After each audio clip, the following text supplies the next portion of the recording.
Last week, I told you about Phase 1 of the new Physical Science Complex. This week, I'd like to talk about what's to come. Designed in 1948, the John S. Toll Building was state-of-the-art in 1952. In 1999, former chair of the physics department, Jordan Goodman, said, "It's time for an upgrade." We had every member of the legislature through the building and showed them what we needed, what the problems were. And so the legislature was very supportive in getting the new building on the plan, as was the campus. The plan, proposed nearly 14 years ago, finally took effect this year. But keep in mind, there's still work to be done. What happened on the campus was other departments were being built up, and their buildings they had no buildings in some cases, or other things.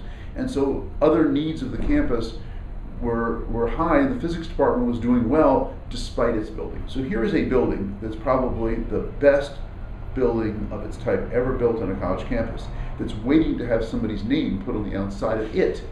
And if someone were to give the kind of gift we need, which is in the multiple tens of millions of dollars, to name this building, that is the seed for Phase 2. As the physics department chair, it was Drew Baden's responsibility to plan for a building with all of the necessary resources. We want this building to do for science buildings what Camden Yards did for baseball when it was built.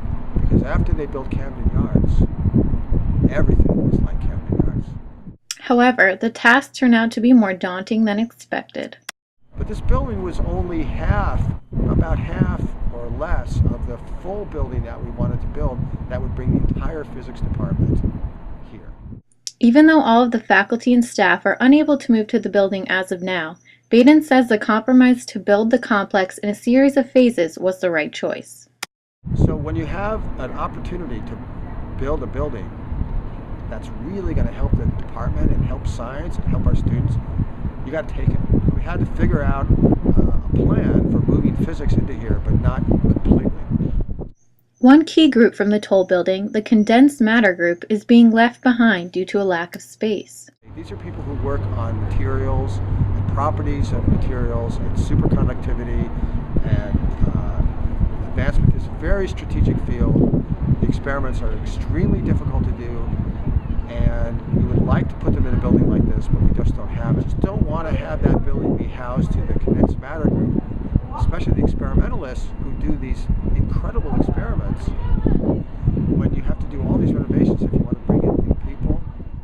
With some groups within the physical science department feeling frustrated and left out, Baden says having the start of a new building is an important step toward a long process. It seemed like the most sensible plan at the time, and it's not ideal, but if you have one equation and two unknowns, you can't solve it. You just have to make a guess.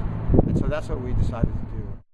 As faculty, staff, and students wait for the next few steps of the physical science complex to become a reality, the Toll Building, after all its years on the University of Maryland campus, is still standing tall. For the Diamondback, I'm Allie Kessel.